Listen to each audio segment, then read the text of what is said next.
Hola, ¿cómo les va? Aquí estamos en un nuevo encuentro. En el día de hoy vamos a estar trabajando con la clase 2 de rehabilitación auditiva.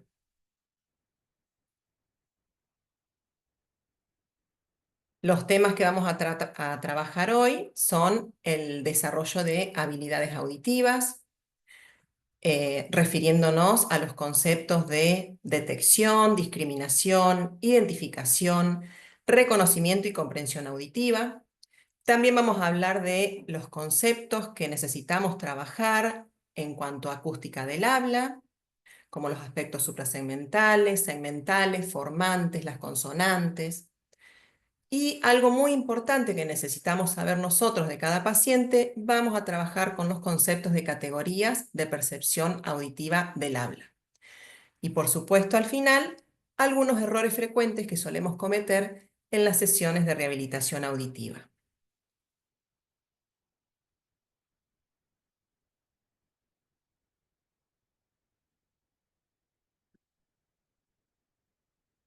Bien.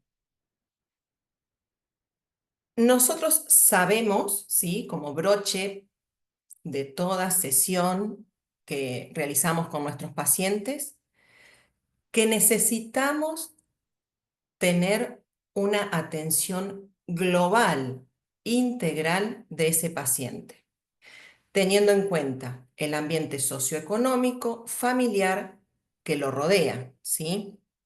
Entonces, cuando nosotros nos referimos a preparar todo lo que serían las sesiones de rehabilitación auditiva, tenemos que tener en cuenta la relación que tenemos con la familia, familia terapeuta niño, la relación que tenemos con quien calibra los audífonos de ese niño o del paciente, ¿sí? Siempre la teoría está basada generalmente refiriéndonos a los niños, pero hablamos de pacientes en general.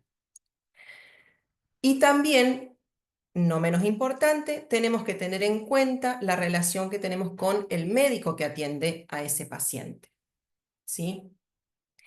Em, el trabajo en equipo siempre va a dar mayores frutos. Como terapeutas, nosotros sabemos que justamente las habilidades auditivas no se pueden trabajar de manera aislada, ¿sí? Sino que nosotros lo vamos a ir trabajando junto con el proceso de comunicación. Es decir, que todo lo que nosotros vayamos trabajando en cada sesión, tenemos que verbalizarlo, ¿sí? O sea, tenemos que contarle al paciente y a la familia qué es lo que estamos haciendo, en qué nos estamos refiriendo. Y como les decía hoy, eh, no se trabaja de manera aislada, sino que hay que trabajarlo en forma global, ¿sí? Las habilidades auditivas van en conjunto con todo lo que refiere a la comunicación y el lenguaje. Se trabajan las partes también articulatorias, toda la parte cognitiva de ese paciente.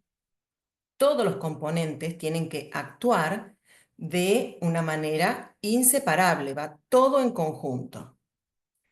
Entonces, sí tenemos que tener en claro, más allá de que verbalicemos todo y que trabajemos en conjunto con la familia, el médico y el calibrador, es que durante la sesión nosotros vamos a tener dos formas de trabajo específicas.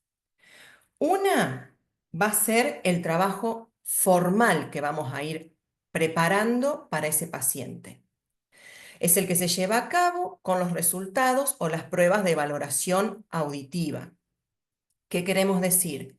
Que una vez que nosotros ya detectamos en qué categoría de percepción del habla está este paciente, a partir de ahí desarrollamos un plan de trabajo con el que vamos a ir siguiendo cada una de las sesiones. Y en ese plan de trabajo, depende de la categoría en que se encuentre el paciente, nosotros vamos a presentar el tipo de contexto que necesite. Podemos trabajar a través de un formato cerrado puente o abierto. Ya lo vamos a referir más adelante. Puente o limitado sería. Y la otra forma de trabajo que tenemos que tener en cuenta son las experiencias auditivas. Estas pueden ser espontáneas y provocadas en el hogar. Las espontáneas son las que surgen sin planificación, como por ejemplo la risa, el llanto, los ruidos ambientales, que cuando suceden, si el paciente no ha logrado ponerse en alerta, no las ha detectado, tenemos que nosotros hacerle notar. Y en la familia también tiene que saber la familia que cuando pasa una situación de estas, de manera espontánea, también tienen que hacerlo saber para que ese paciente vaya dándole significado a los distintos sonidos ambientales. Y las segundas, las provocadas, son las que podemos planificar con anterioridad. Por ejemplo, le pueden pedir a alguien que cuando llegue toque timbre, ¿sí? Y que espere a ser atendido. O sea, que espere un tiempo prolongado, podemos decir de, no sé, 10 segundos, hasta volver a tocar el timbre, como para que el paciente pueda tratar de encontrar de dónde viene el estímulo sonoro.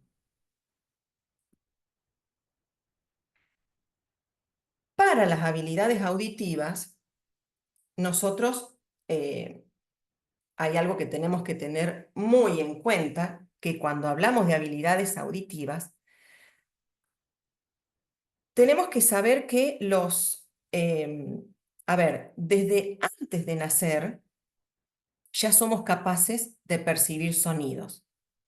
O sea, ya somos capaces de percibir auditivamente qué es lo que sucede a nuestro alrededor antes de nacer. O sea, específicamente desde la semana 20 de gestación, ya estamos preparados para eso. Y al nacer, ¿sí? Obviamente se continúa con el desarrollo totalmente de todos los procesos que nos permiten comunicarnos a través del lenguaje. Obviamente, los gestos, los ruidos ambientales se exacerban, las relaciones familiares también, pero sí comenzamos a percibir los sonidos desde antes de nacer. Por ello mismo es la importancia de la detección temprana de la hipoacusia, justamente para poder comenzar a estimular el desarrollo de las habilidades auditivas a tiempo. Como bien dice aquí, en cualquier nivel de percepción y producción en que el paciente se ubique, es posible obtener respuestas verbales, ya sean aproximaciones de palabras, intentos de repetir el modelo del adulto, producciones de los patrones suprasegmentales, palabras y frases. ¿Sí? No importa en qué momento esté este paciente y qué es lo que ya tenga adquirido. Alguna respuesta, ya sea un estímulo, una mirada, un gesto, algo vamos a poder percibir para saber si ese paciente está percibiendo el estímulo sonoro. En el caso justamente de los niños, es importante que los mismos tengan justamente la capacidad de imitación, repetición, respuesta a preguntas, manteniendo una conversación o toma de turnos, aun cuando se trate de una actividad estructurada, ¿sí? Siempre, y no importa el momento, la edad que tenga el paciente o las habilidades que ya tenga adquiridas, siempre vamos a poder obtener una respuesta.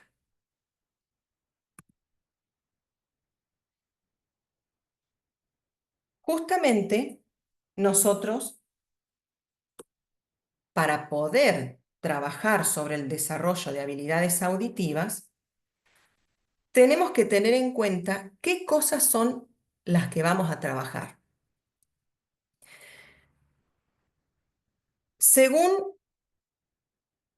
Nicolosi y sus colaboradores, en 1996, luego La Haya en 2005, Cañete 2006, bueno, y demás, siempre están hablando en que la importancia de desarrollar las habilidades auditivas para que ese paciente pueda progresar positivamente en el desarrollo de las mismas y en poder tener mejores posibilidades cuando están utilizando audífonos o implantes cocleares. A lo largo de la vida van interviniendo distintas habilidades, las cuales van conformando el procesamiento de esa información auditiva. Hasta, obviamente, toda esta información, como les venía diciendo, no se trabaja de forma aislada, sino que cada una va a llegar al área correspondiente del cerebro para que las mismas puedan ser interpretadas. Entonces, cuando nosotros hablamos de atención auditiva, nos referimos a esta habilidad cuando el paciente logra prestar atención a las señales auditivas, ya sean verbales o no verbales, ¿sí? No siempre nos estamos refiriendo a la palabra, sino también a los sonidos ambientales, a los sonidos familiares. Cuando hablamos de localización y lateralización, estas dependen justamente de las condiciones acústicas del lugar. Cuando nosotros estamos trabajando en la sesión, tenemos que tener en cuenta que nuestro lugar de trabajo acústicamente tiene que estar preparado, sobre todo al inicio del tratamiento, ¿sí? Obviamente que ese paciente luego va a ir desarrollando mejores habilidades, pero al principio tenemos que contar con un lugar adecuado para poder trabajar con el paciente. Cuando hablamos entonces de localización y lateralización, se busca justamente que ese paciente logre encontrar de dónde viene la fuente sonora. Cuando hablamos de discriminación auditiva, esta es la habilidad de poder diferenciar sonidos, ya sea del ambiente o sonidos del habla, justamente poder diferenciarlos si son iguales o diferentes. Cuando hablamos de la habilidad de los aspectos temporales, es que ese paciente pueda interpretar qué sonido aparece primero. En el caso de la asociación auditiva, se trata de identificar el sonido con la fuente sonora, poder darle significado al estímulo sonoro que está percibiendo. Cuando hablamos del desarrollo del desempeño auditivo frente a señales acústicas competitivas y degradadas, acá esta es la habilidad de identificar, por ejemplo, una palabra pero con ruido de fondo, o sea que ya es algo más complejo. Y también hablamos de que un paciente en este momento también pueda tener la capacidad de reconocer dos estímulos sonoros presentados en manera simultánea. Por último, y no menos importante, cuando hablamos de la memoria auditiva, es la habilidad para almacenar, recordar y reconocer el orden en que son presentados los estímulos. Va muy asociado a los aspectos temporales. Y justamente todo lo que nosotros podamos almacenar en nuestra memoria auditiva va a ir aumentando y favoreciendo a el desarrollo de las habilidades auditivas en general.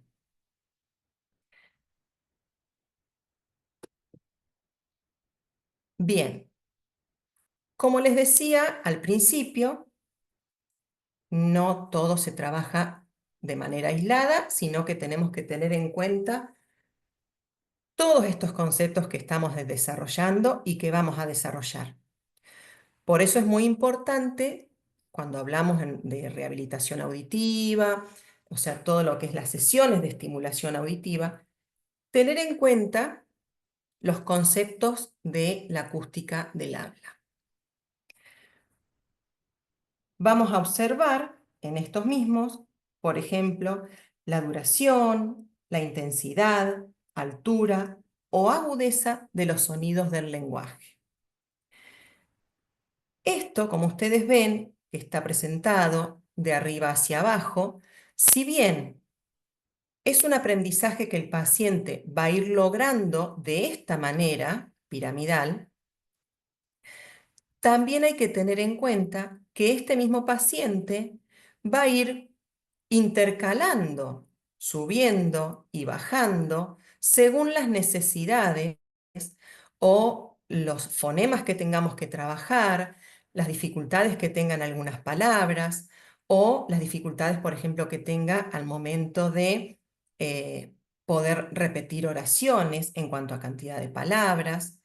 Entonces, cuando hablamos específicamente de los rasgos y fonemas, acá nosotros estamos hablando específicamente de aspectos segmentales, donde decimos que son las vocales o las consonantes.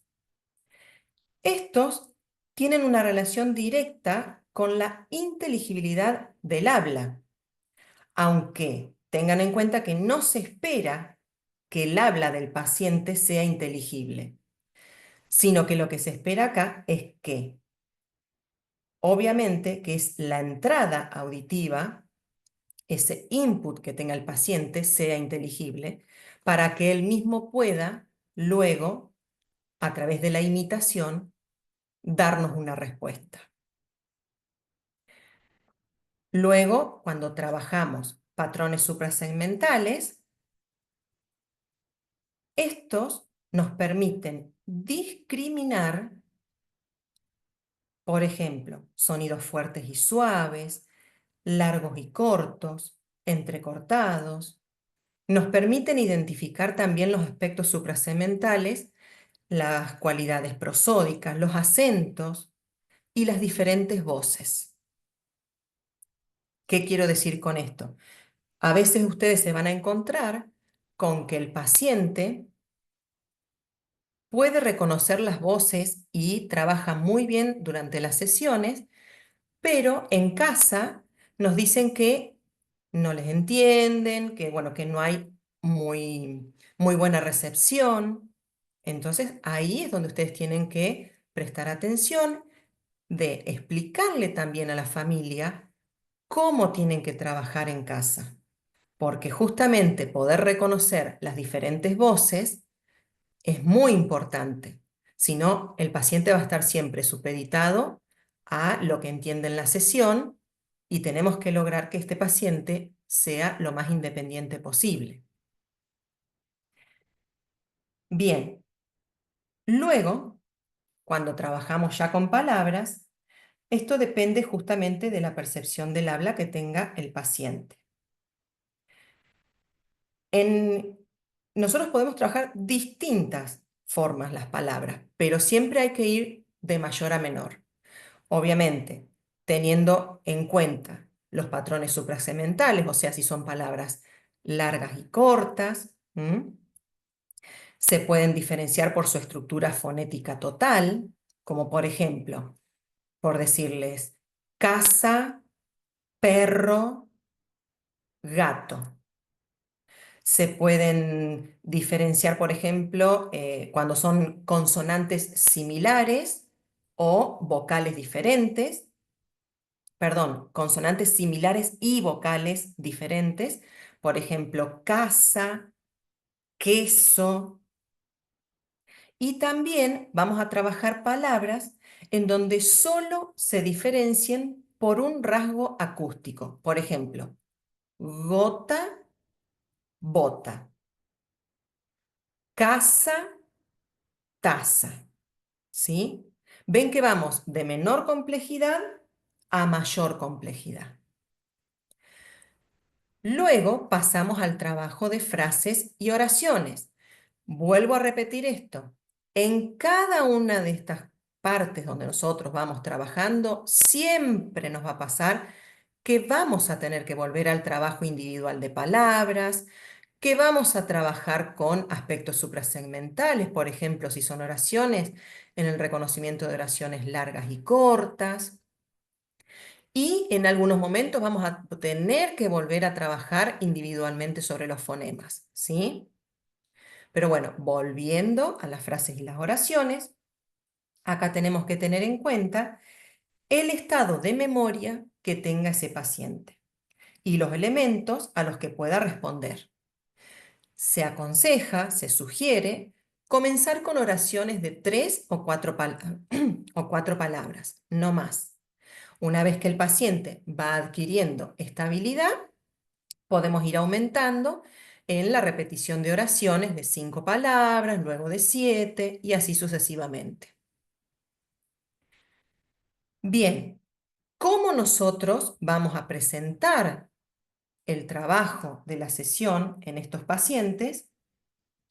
Lo vamos a hacer de 3 maneras y siempre va a ser desde lo más fácil, que en este caso sería un discurso o un formato. Cuando hablamos de discurso conectado, estamos hablando del formato que vamos a utilizar con el paciente, que puede ser cerrado, puente o limitado y abierto. Justamente estos 3 tienen que ver con la complejidad de menor a mayor con la que se van presentando los estímulos. ¿Cómo sería, por ejemplo, trabajar con un formato cerrado? Es cuando el paciente está conociendo cuáles son los estímulos que va a recibir. Y sobre todo, cuando nos apoyamos, vamos a suponer, si es un niño, nos apoyamos con material gráfico. Le estamos mostrando con qué vamos a trabajar. Si es un adulto, le vamos a decir, por ejemplo, vamos a trabajar con lista de animales, ¿sí? Y a veces, cuando nosotros necesitamos buscarle una vueltita más específica, tomando este mismo ejemplo de lista de animales, vieron que es una categoría muy amplia, podemos agarrar y decirle al paciente, bueno, pero solamente animales de la granja, ¿sí? Entonces ahí ya estamos limitando el formato que nosotros le vamos a presentar al paciente. Y cuando nos referimos a que ese paciente ya ha logrado trabajar con un formato abierto, es porque este paciente ya tiene registrado en su memoria auditiva mucha información semántica y sintáctica. Entonces este paciente ya es capaz de poder trabajar sin ningún estímulo visual y sin aviso, por ejemplo, con una conversación. Podemos trabajar también dentro de esa conversación, cambiar de tópico y que el paciente se dé cuenta que el paciente ya, o sea, perdón, que cambiamos la conversación por otro tema. Hablar por teléfono también estaría dentro del formato abierto. Pero ven que siempre tenemos que ir de menor, desde los fonemas, a mayor. Y les vuelvo a repetir porque esto tiene que quedar bien claro. No es algo que es 1, 2, 3, 4. No, no, no. Siempre vamos a tener que ir trabajando de manera como interrelacionada cada uno de estos conceptos que yo les estoy nombrando acá. No se pueden trabajar en forma aislada. Bien, aquí les quise mostrar los conceptos y cómo se van trabajando y se han ido trabajando a través de los años, em, a través de las distintas investigaciones, y todos los autores terminan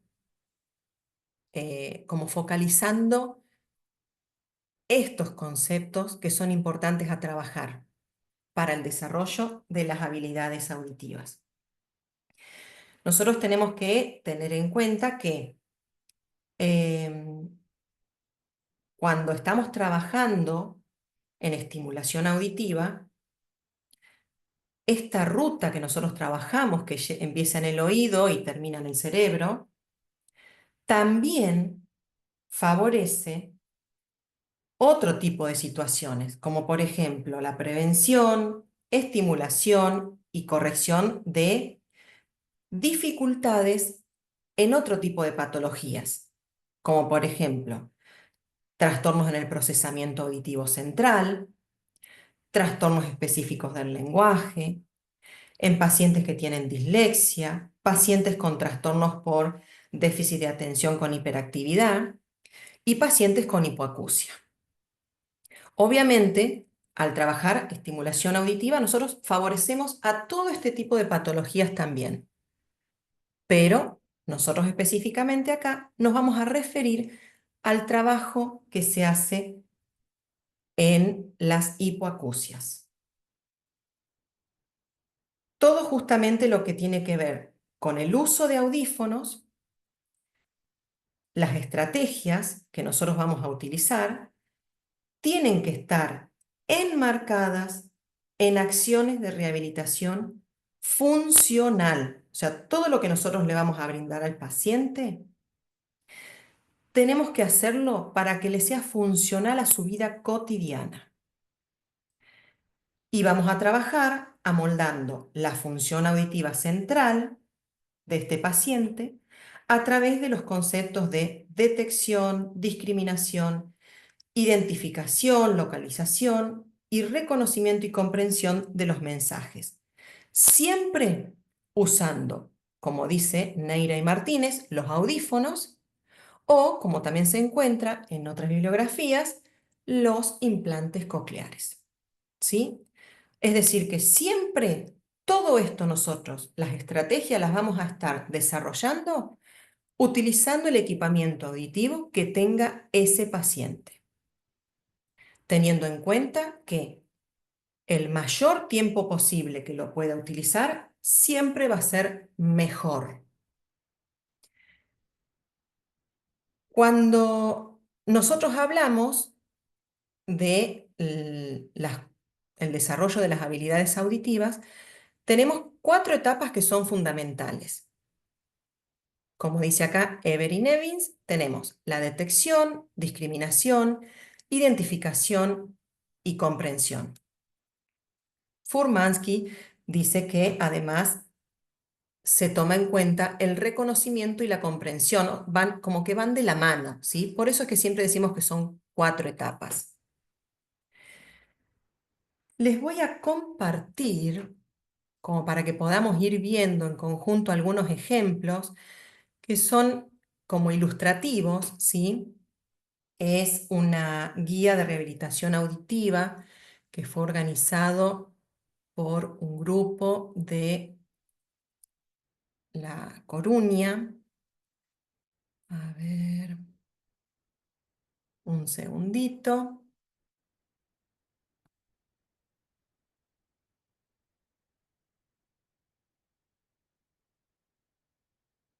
A ver,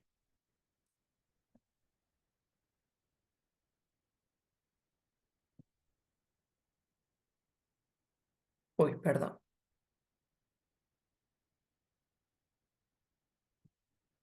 Bien, cuando nosotros hablamos de la detección, nos estamos refiriendo específicamente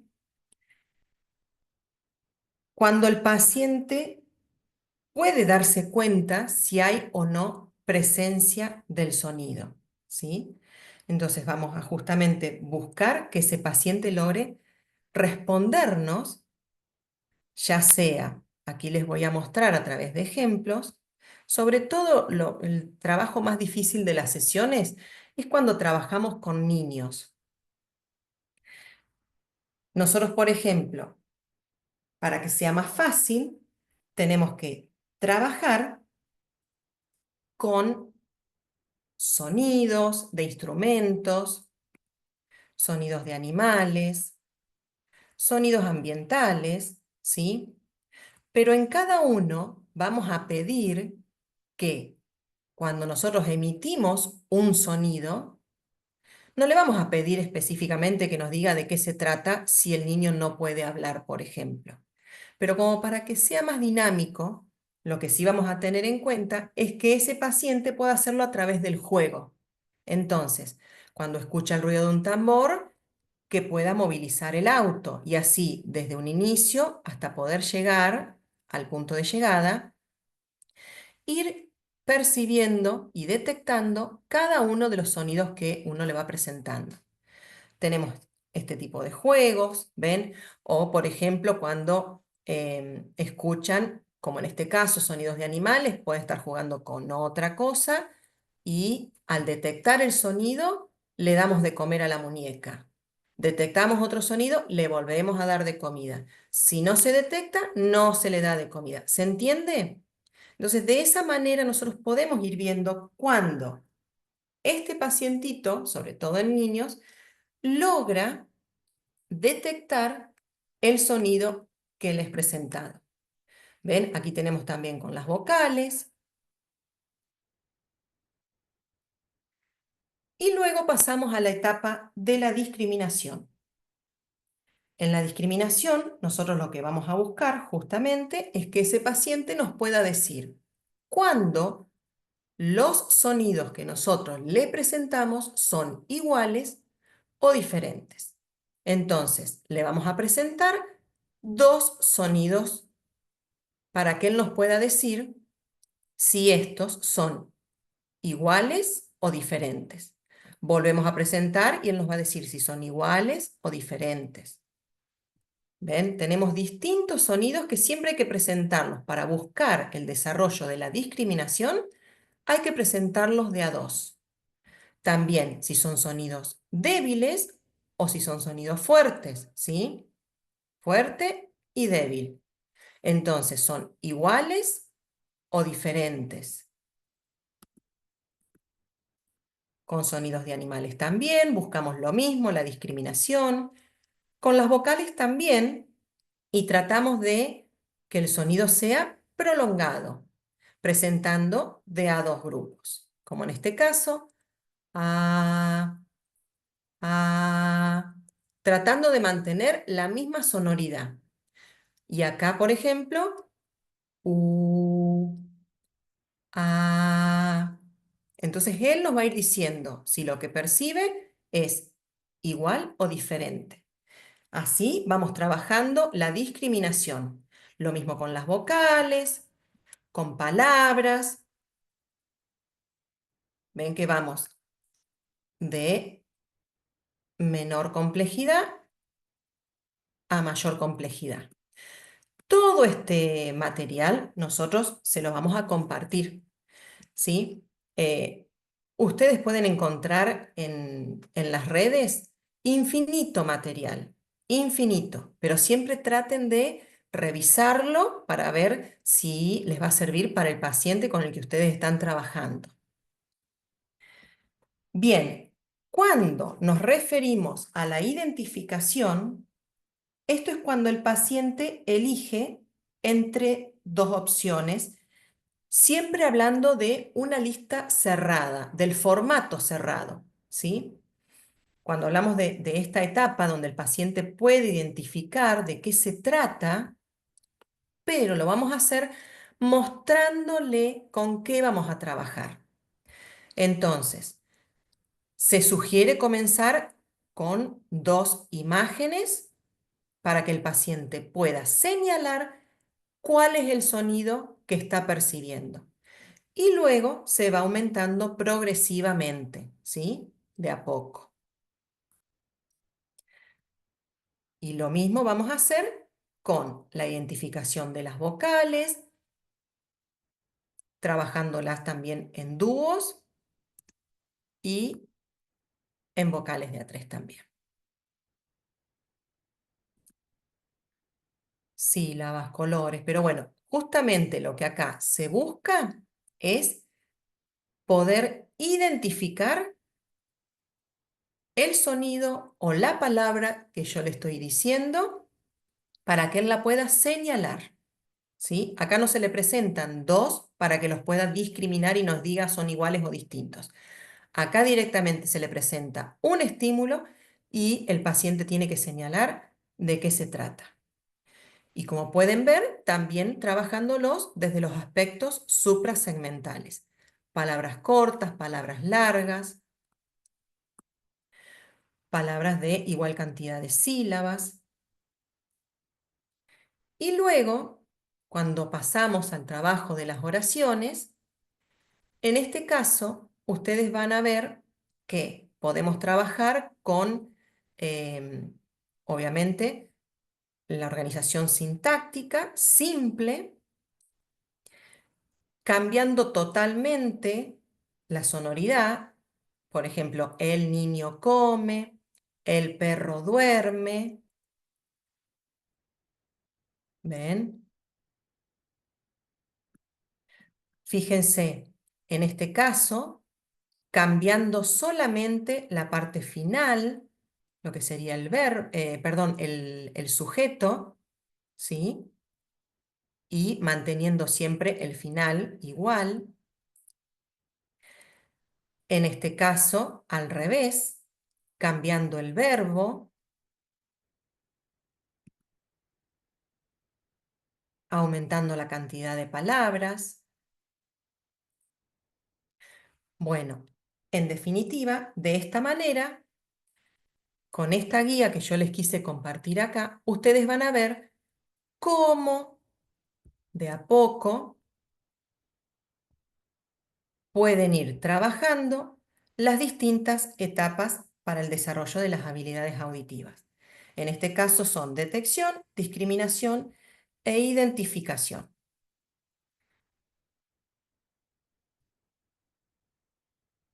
Bien, como les decía hoy, es importante que trabajemos también el reconocimiento y la comprensión. Cuando Furmansky se refiere a el reconocimiento, es que este paciente pueda y tenga la habilidad de escribir, repetir o dibujar, ¿sí? ¿Qué es el estímulo que está percibiendo? Pero en un formato abierto, a diferencia de la identificación, ¿sí? Puede que sea cerrado también, pero en general lo que más lo va a diferenciar de la identificación es que el paciente ya está reconociendo el estímulo sin la necesidad de tener el estímulo presente. Y cuando hablamos de la comprensión, es cuando el paciente responde a distintos tipos de consignas, mantiene una conversación espontánea, ¿sí? Ya tiene toda la ayuda semántica para poder comprender cuál es el estímulo sonoro que está percibiendo. A ver, un segundo. No.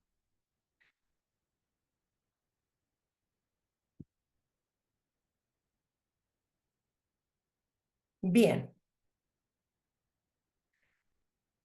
¿Qué es lo que sucede cuando, se acuerdan cuando yo les decía que tenemos que trabajar en conjunto con el médico y con la audióloga que se encarga de la calibración de ya sea su audífono o implante?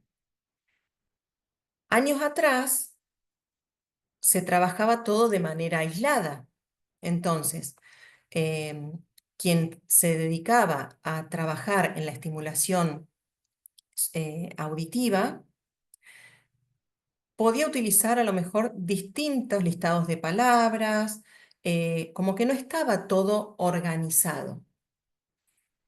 Como ustedes bien saben, si bien los implantes cocleares se empezaron a realizar antes del año 2000, ¿sí? Pero en el 2001 es donde nosotros, por ejemplo, en la Argentina, se logró, como les dije, les conté en la primera clase, a través de una ley, de poder realizar la detección temprana de la audición. Entonces, a partir de ahí, todo fue evolucionando y varios colaboradores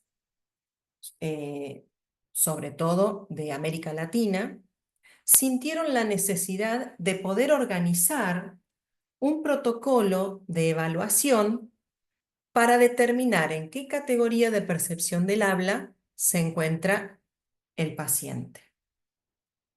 Entonces, a partir de allí se creó este protocolo que también se los vamos a compartir. Obviamente, cada uno tiene su desarrollo, ¿sí? Yo les voy a contar aquí en pocas palabras de qué se trata cada una de estas evaluaciones. Hay muchas más, pero como para que ustedes vayan teniendo en cuenta que cuando uno trabaja en equipo, tienen que hacerlo de manera organizada y siguiendo este tipo de protocolos. Y sobre todo también informando a quien va a ser su calibrador de qué manera ustedes toman este tipo de evaluaciones. Bien, una de las primeras que se realizan sobre todo cuando hablamos de niños es la escala de integración auditiva significativa MAIS. A través de esto es una entrevista que se realiza a los padres para poder ver el uso significativo del sonido en sus situaciones cotidianas. Entonces, ahí ustedes van a ver, primero, si el pacientito está utilizando su equipamiento auditivo, cuántas horas al día lo utiliza, si se está adaptando bien o no, si tiene respuesta al estímulo sonoro y demás. La otra prueba que se realiza es la prueba de alerta al nombre. Por lo general, si bien tenemos que diferenciar, obviamente siempre, si estamos trabajando en un proceso inicial de habilitación o rehabilitación, pero el alerta al nombre es algo muy primitivo, en donde siempre tenemos que trabajarlo en primer lugar, porque entonces cuando nosotros nombramos a la persona y nos referimos como tal, esa persona de a poco va a ir incorporando esto y va a prestar atención cuando nosotros lo nombremos. Algo justamente muy importante es que esté atento a recibir el estímulo sonoro. Entonces, esto de alerta al nombre no solo es una prueba en donde nosotros vamos a decir si el paciente es capaz o no, pero también durante la sesión nosotros lo tenemos que tener en cuenta y la familia lo tiene que tener en cuenta. ¿Por qué? Porque sobre todo en los inicios del tratamiento, no podemos decirle, por ejemplo, a un niño, alcanzame la cartuchera, sino que primero le vamos a decir, por ejemplo, Tomás, cuando Tomás presta atención, ahí recién le vamos a dar la consigna. ¿Se entiende? Por eso es tan importante si el paciente es capaz de reconocer y de estar alerta a su nombre. Bueno, otra de las pruebas, que ya lo hemos hablado también, de la importancia de poder lograr reconocer cada uno de los sonidos del test de Link. Por lo que estuvimos hablando en la primera clase, pero se los vuelvo a repetir, de esta manera nosotros nos aseguramos, en primer lugar, que el paciente logre trabajar durante la sesión en óptimas condiciones, ¿sí? Y a su vez, esta prueba, nosotros tenemos que informar al calibrador a qué distancia la tomamos, si la tomamos de frente, si la tomamos de espalda o si la tomamos en movimiento, y cuáles son los sonidos del test de Link que logra percibir y cuáles no o por cuáles los confunde. Todo eso nos va a dar información, como les digo acá, para después poder incorporar a este paciente en la categoría de percepción del habla que le corresponda. Otro tipo de pruebas que nos va a favorecer a ello es la prueba de percepción temprana del habla ESP. Se llama así, ESP. Esta prueba específicamente nos permite trabajar sobre los patrones segmentales y suprasegmentales. Por ejemplo, cuando hablamos de percepción de patrones en cuanto a palabras, ¿sí? Por darles un ejemplo de distintas palabras, ustedes van a encontrar en esta evaluación que tienen pan, gato, pelota, chocolate. Ven que los aspectos suprasegmentales le van a ir dando, según la duración de las palabras, más información auditiva, ¿sí? Después, la misma prueba se trabaja también con identificación de palabras con bisílabos y luego con identificación de monosílabos. Todo esto les va a permitir poder evaluar, sobre todo, ¿sí? Este test, las habilidades de discriminación.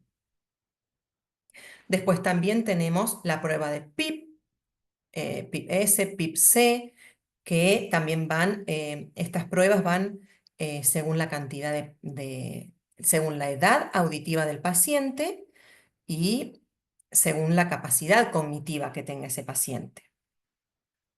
Son listados de palabras, bisílabas, en algunos se pueden diferenciar en vocales, ¿sí?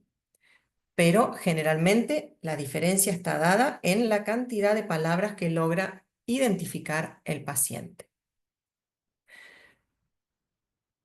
También van a hacer la prueba de la detección, identificación y discriminación de las vocales, la matriz de consonantes. Esta es muy importante también para que ustedes puedan trabajar, como decíamos hoy al principio, la parte de los fonemas, poder entender y discriminar aquellos fonemas que son, por ejemplo, los explosivos, los sonidos más prolongados.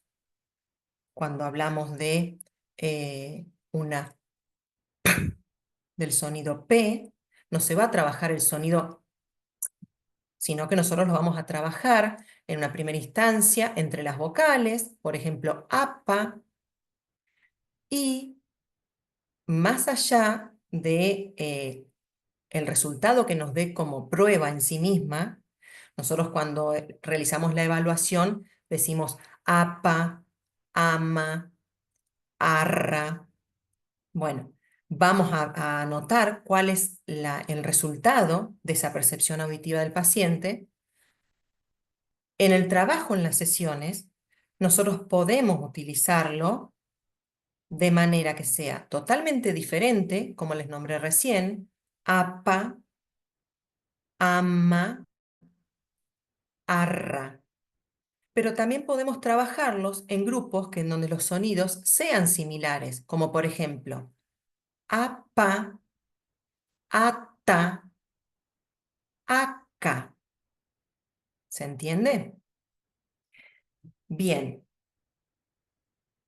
Otro tipo de pruebas es cuando uno realiza en la logometría o en la logoaudiometría, que utilizamos las palabras bisílabas en formato abierto del doctor Tato, las oraciones también en formato abierto de Teresita Mansilla. Ese tipo de pruebas y em, como las anteriores, obviamente no cuando hablamos de vocales ni de consonantes, eh, ni el test de Lynch, ni el alerta al nombre. Pero sí el resto de las pruebas tienen que tener en cuenta que el material que ustedes utilizan para la rehabilitación, ¿sí? No va a ser el mismo material que van a utilizar para la evaluación. ¿Por qué? Porque justamente nosotros vamos a trabajar una de las habilidades auditivas que es la memoria, ¿sí? Entonces, obviamente que si nosotros utilizamos siempre las mismas pruebas en la rehabilitación, si la vamos a utilizar luego para dar un resultado a la calibradora que va a calibrar su equipamiento auditivo, obviamente que nos va a dar un muy buen resultado, pero siempre tenemos que trabajar con algo nuevo, ¿sí? Para que justamente nos dé, si bien los resultados son subjetivos, pero podamos llegar a resultados más significativos, ¿sí? Como que sean más, llegar más al objetivo para que esa audióloga tenga la mayor información posible. Cuando hablamos de pruebas, por ejemplo, de lectura labial, esto es muy importante, sobre todo en aquellos pacientes en donde, si estamos hablando de un paciente adulto con muy poco resto auditivo, va a necesitar de la lectura labial para poder asociar el sonido que está percibiendo a lo que él está viendo y asociando a la lectura labial. Eso en cuanto a los adultos. Y en cuanto a los niños, obviamente hay que primero hacer todo un trabajo de articulemas como para poder luego reforzar con la lectura labial los sonidos que está percibiendo y que él pueda hacer esa asociación, ¿sí? Y cuando hablamos de la prueba de duración y acento en monosílabos y bisílabos, esa también es otra prueba que se utiliza dentro de este protocolo de evaluación y que justamente les da información suprasegmental al paciente. Entonces, a partir del uso de cada una de estas pruebas, nosotros, como les decía al principio, vamos a poder determinar en qué categoría de percepción del habla se encuentra el paciente.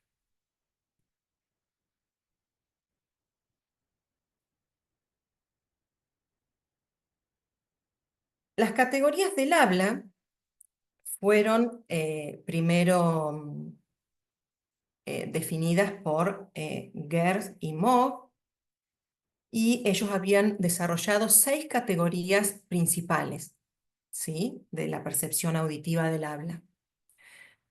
Pero luego, en el 2010, como les vengo diciendo, eh, todo lo que tiene que ver con audición, con equipamiento auditivo y con la estimulación auditiva, siempre se van actualizando. Siempre hay que estar investigando.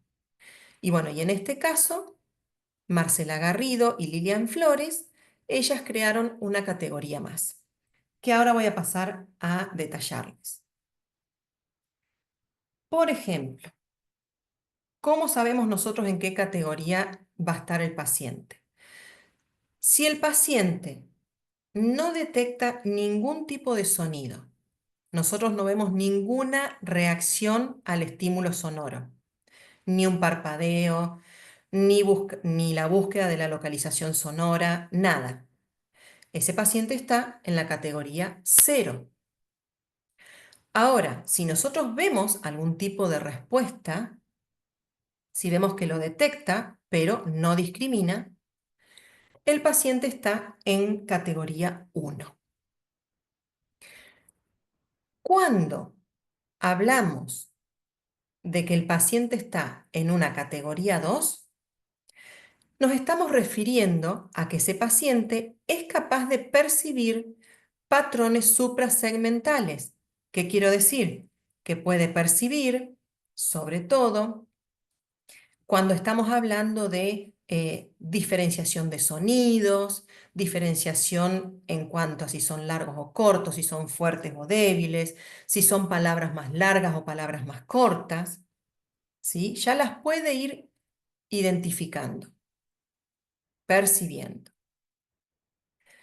Cuando ya hablamos de la categoría 3, aquí nos estamos refiriendo a que el paciente, nosotros vamos a trabajar, por ejemplo, con palabras bisílabas, pero este paciente es capaz de identificar según el sonido inicial de las palabras. Cuando hablamos de categoría 4, nos referimos específicamente a la identificación de palabras mediante el reconocimiento de las vocales. Obviamente estamos hablando en categoría 4, todavía en un formato cerrado, ¿sí? Y por ejemplo, cuando decimos reconocimiento a través de las vocales, es por ejemplo cuando nosotros le damos dos imágenes, por ejemplo, una pila y pelo. Entonces nosotros le damos un estímulo y el paciente tiene que señalar según el reconocimiento de las vocales. Cuando este paciente ya logra poder identificar y poder sentirse cómodo en esta categoría, uno puede seguir avanzando, pero es muy importante que no lo hagamos de manera brusca el avance, sino que sea muy paulatino. Luego, cuando hablamos de categoría 5, es cuando este paciente es capaz de identificar palabras mediante el reconocimiento de las consonantes. Por ejemplo, cuando nos referimos a loro, como, mono, ¿ven? La vocal es la misma, pero van cambiando las consonantes. Entonces, cuando este paciente logra avanzar en esta categoría, recién ahí pasamos a la categoría 6. Y sí, cuando un paciente está en categoría 6, es porque es capaz de reconocer palabras en formato abierto, ¿sí? Pueden ser palabras, oraciones, pero sin ninguna pista visual y fuera total de contexto. Cuando nosotros vamos desarrollando todas estas categorías y vemos que el paciente está adquiriendo cada una de las habilidades auditivas y va avanzando en cada una de estas categorías, ustedes como habrán visto, primero se trabaja en formato cerrado y luego se llega a la categoría 6 con formato abierto. Pero siempre esto fue trabajado en silencio. Por eso, como les decía, en el 2010 se crea esta nueva categoría que lo que nos dice es que esta categoría, el paciente que va a estar en esta categoría, es aquel que logra comprender el habla auditiva en ambientes naturales, ¿sí? En ambientes donde hay ruido ambiente, en ambientes donde acústicamente no son los esperados, ¿sí? Entonces, el paciente que logra comprender en formato abierto con ruido de fondo, es un paciente que está ubicado en la categoría 7. Para todo esto y para que sea más entendible, nosotros le vamos a favorecer unos videos que van a ir acompañados con esta clase. Bien, por último, algo que tenemos que tener en cuenta en el trabajo que nosotros hacemos en cada una de las sesiones es poder, primero y principal, evaluarnos nosotras mismas, ¿sí? Y ver justamente, como les decía, uno tiene que tener en cuenta que el trabajo tiene que ser progresivo, que no hay que apurar al paciente, que hay que reforzar siempre positivamente cuando el paciente va logrando sus objetivos, no llegar a la frustración, ¿sí? Pero bueno, hay que tener en cuenta algunos detalles cuando uno está trabajando en la sesión. Por ejemplo, enfatizar la actividad sobre la interacción. Dice, el paciente no debe ser pasivo, debe poder iniciar la conversación y contestar a preguntas. ¿Qué quiere decir con esto? Si nosotros siempre somos los que iniciamos la conversación, somos los que iniciamos el estímulo, justamente logramos que ese paciente sea totalmente pasivo y no vamos a llegar nunca a la etapa del diálogo, ¿sí? Entonces, tenemos que tratar de que también ese paciente se muestre activamente en una conversación. Otro de los ítems es convertir al paciente en el centro de atención en vez de considerarlo un par. Bien, como les dije anteriormente, nosotros tenemos que tratar de trabajar con la familia. No es que el paciente entra solo a sesión, sino que tiene que estar también la familia. Entonces, nos vamos a referir no como alguien que tiene dificultades, sino que nos vamos a referir justamente como un par. Le vamos a hacer una pregunta a un familiar y de la misma manera le vamos a hacer una pregunta al paciente, ¿sí? Para que no se sienta que es el centro de atención y para que no sienta que siempre todas las consignas y las oraciones van a estar dirigidas a él, sino que también puede ser hacia otro lado. Eso le va a ir dando contexto al paciente. Va a ir aprendiendo la puesta de turnos. Bueno, varias cosas. Tampoco tenemos que dejar que el paciente dirija la sesión. ¿Qué pasa? Tenemos que ser claros que el trabajo sí es sistemático, es repetitivo, es aburrido, ¿sí? Por más que nosotros tratemos de buscarle siempre la diversión, si es niño trabajar con juegos, si es adulto, y bueno, y también con los niños, pero trabajar con cosas que les interesen, pero a veces ellos se cansan y te dicen, ay, no, pero yo no quiero trabajar esto. Bueno, pero uno tiene que explicarles la importancia de trabajar, ya sean las palabras sueltas, las oraciones, la repetición. En definitiva, uno es el que tiene que tener siempre en claro qué objetivos son los que tiene que trabajar y el paciente los tiene que entender. Bien, una de las cosas que pueden equivocarse en la sesión es hablar demasiado, ya sea ustedes o los familiares. Hablar sin pausas. ¿M? Y todo eso no favorece al diálogo ni le da tiempo a pensar al paciente. Si nosotros decimos una cosa, otra cosa, no le damos al tiempo al paciente de procesar ni lo primero ni lo último que le dijimos, ¿sí? Entonces tenemos que ser no muy lentos, pero sí darle al paciente la posibilidad de pensar, de procesar qué es lo que le dijimos. Es decir, que si repetimos demasiado rápido o demasiado a menudo, no va a ser favorable tampoco. Em, si siempre usamos lenguaje conocido por el paciente, tampoco es favorable. ¿Sí? ¿Recuerdan lo que les dije recién de utilizar las pruebas de valoración?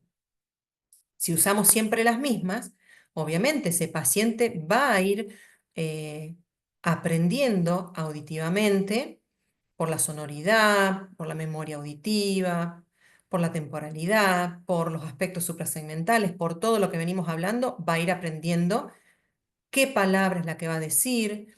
Sobre todo ustedes pueden ver cuando realizamos las logoaudiometrías, si utilizamos siempre el mismo listado, el paciente ya se lo sabe de memoria.